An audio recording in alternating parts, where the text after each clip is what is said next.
Hello everyone, আসসালামু আলাইকুম। সকলকে শিপন্স ইংলিশ একাডেমি চ্যানেলে অনেক অনেক স্বাগতম। আপনারা জানেন যে আমার এই চ্যানেলে নিয়মিত ইংরেজি লিটারেচার এবং ইংরেজি ল্যাঙ্গুয়েজের উপর নিয়মিতভাবে ভিডিও আপলোড করা হয়। সুতরাং আপনারা যদি ইংরেজি লিটারেচার এবং ইংরেজি ল্যাঙ্গুয়েজ সম্পর্কে আমার এরকম খুবই উপকারী ক্লাসগুলো চান, তাহলে অবশ্যই আমার চ্যানেলটি সাবস্ক্রাইব করে পাশে থাকবেন। তো সেই ধারাবাহিকতায় আজকে আমাদের আলোচ্য বিষয় আই নিয়ে। আমাদের সকলের কাছে অতীব গুরুত্বপূর্ণ একটি ইংরেজি লেটার বা অক্ষরের নাম হলো আই। আমরা ছোট্টবেলা থেকে আই পড়ে আসছি এবং আইয়ের সঙ্গে আমরা পুরোপুরিভাবে পরিচিত। আমার কথা শুনে আপনি একটু অবাক হতেই পারেন যে একটা আই নিয়ে আবার পুরো একটা ভিডিও বানানোর কি আছে, বা এমন তথ্য কি আসলেই সম্ভব কিনা। তো আপনি ভিডিওটি শুরু থেকে শেষ পর্যন্ত দেখেন, আপনি আই সম্পর্কে অনেক অজানা তথ্য জানতে পারবেন আশা করি। এবং এটা বলাই যায় যে যে সকল তথ্য আমি আজকে এই ভিডিওর মাধ্যমে শেয়ার করব সেগুলো সবই আপনাদের জানা, কিন্তু তারপরেও সেগুলো একত্রে এই ভিডিওতে আজকে উপস্থাপন করার চেষ্টা করতেছি।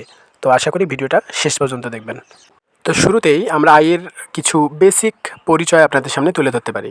তো আমরা সকলেই জানি আই শব্দের অর্থ আমি। এটি একটি ইংরেজি ওয়ার্ড বা শব্দ, এবং আমরা জানি ইংরেজি শব্দগুলোকে প্রধানত দুই ভাগে ভাগ করা যায়। এক ভাগ হলো ভাওয়াল আর দ্বিতীয় ভাগ হলো কনসোনেন্ট। ইংরেজি বর্ণমালায় ভাওয়াল শব্দ মোট 5টি, এ ই আই ও ইউ। এই 5টি বর্ণের মধ্যে আই হলো অন্যতম একটি বর্ণ, এবং আমরা আইকে এখন শব্দও বলতে পারি। আর ভাওয়াল শব্দের কিছু গুরুত্বপূর্ণ ব্যবহার এবং ক্ষমতা রয়েছে, তো সেগুলো আমরা অন্য কোনো ভিডিওতে জেনে নেব। আজকের ভিডিওতে আমরা শুধু জানব যে আই হলো একটি ভাওয়াল লেটার। আই হলো একটি একবচন শব্দ, অর্থাৎ ফার্স্ট পারসন সিঙ্গুলার নাম্বার। এর বহুবচন হলো উই। উই হলো first person plural number. We শব্দের অর্থ আমরা। As a parts of speech যদি আমরা আইকে তুলনা করি, তাহলে আই কিন্তু হলো একটি প্রোনাউন। সুতরাং পার্টস অফ স্পিচের মধ্যে যে 8টি ভাগ আছে, এই 8টি ভাগের মধ্যে আই হলো প্রোনাউন। প্রোনাউন শব্দের অর্থ সর্বনাম। সুতরাং আই হলো একটি প্রোনাউন বা সর্বনাম। এবার আমরা জানব অ্যাজ এ কেস। কেস হিসাবে আইয়ের অবস্থান। আমরা জানি প্রত্যেকটা প্রোনাউনের মতো কেসেও আই 3টি অবস্থায় থাকতে পারে। অর্থাৎ আই নমিনেটিভ অথবা সাবজেক্টিভ অবস্থায় আই শব্দের অর্থ আমি। আই যখন অবজেক্টিভ অবস্থায় বা অবজেক্ট অবস্থায় থাকবে, তখন আই পরিবর্তিত হবে মি। মি মানে আমাকে। এবং যখন আই পজিটিভ অবস্থায় যাবে, ঠিক তখন আই পরিবর্তিত হয়ে হবে মাই অথবা মাইন। মাই অথবা মাইন।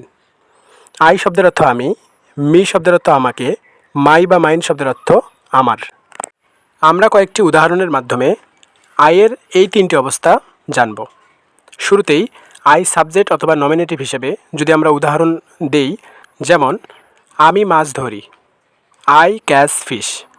আই ক্যাচ ফিশ, এখানে আই কিন্তু সাবজেক্ট হিসেবে বসছে এবং বাক্যের শুরুতে মাছ ধরার কাজটি আই করতেছে। এবার অবজেক্ট হিসেবে যদি আইকে তুলনা করি, সে আমাকে সাহায্য করেছিল, হি হেল্পড মি।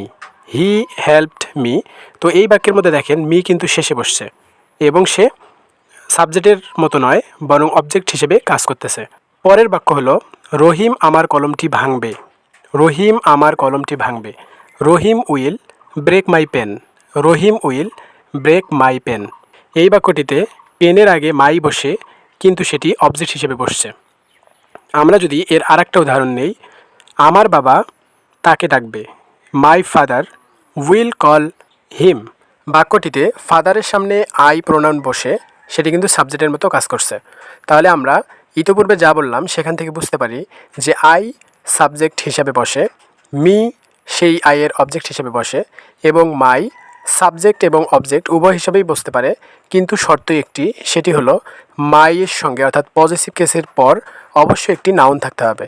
অর্থাৎ পজিটিভ কেস নাউনকে সাথে নিয়ে সাবজেক্ট অথবা অবজেক্ট হিসেবে বাক্যে বসতে পারে।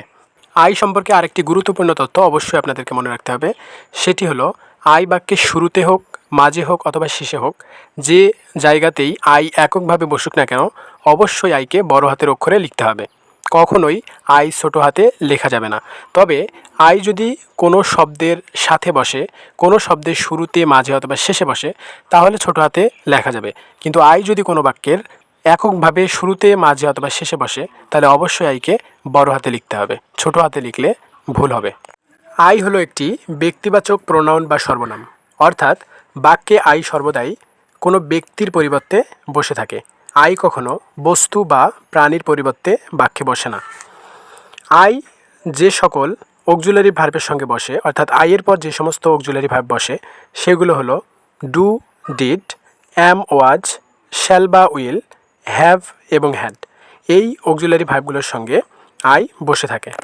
আর একটা জিনিস মনে রাখবো, অ্যাম হলো এমন একটি অক্সিলারি ভার্ব যেটি শুধুমাত্র আইয়ের সঙ্গে বসতে পারে, অর্থাৎ অ্যাম আইয়ের জন্য এবং আই অ্যামের জন্য নির্ধারিত, এবং এটি অবশ্যই প্রেজেন্ট কন্টিনিউয়াস টেন্সের ক্ষেত্রে প্রযোজ্য। আই মূলত ওল্ড ইংলিশে ইজ হিসাবে ব্যবহৃত হতো। ইজ থেকে পরিবর্তিত হয়ে আজকের আইতে রূপান্তরিত হয়েছে। ইজ বানান হলো আইসি, এবং অনেক কবি সাহিত্যিক তেনাদের কবিতায় কিন্তু আইকে পুরোপুরিভাবে ব্যবহার করছে। যেমন বিখ্যাত কবি উইলিয়াম ওয়ার্ডসওয়ার্থ তেনার ড্যাফোডিলস পোয়েমের প্রথম লাইনেই বলেছেন, I wandered lonely as a cloud. তো এই ছিল আই নিয়ে আমার কাছে থাকা খুঁটিনাটি তথ্যগুলো আমি আজকের এই ভিডিওর মাধ্যমে আপনাদের জানানোর চেষ্টা করলাম। তো আশা করি আপনাদের ভালো লাগছে এবং আই সম্পর্কে অজানা সকল তথ্য আপনারা জানতে পারছেন। ভিডিওটি শেষ পর্যন্ত দেখার জন্য সকলকে অসংখ্য ধন্যবাদ, এবং এরকম ইংরেজি ভাষা ও সাহিত্যের উপরে গুরুত্বপূর্ণ ভিডিও পেতে অবশ্যই চ্যানেলটি সাবস্ক্রাইব করে পাশে থাকবেন।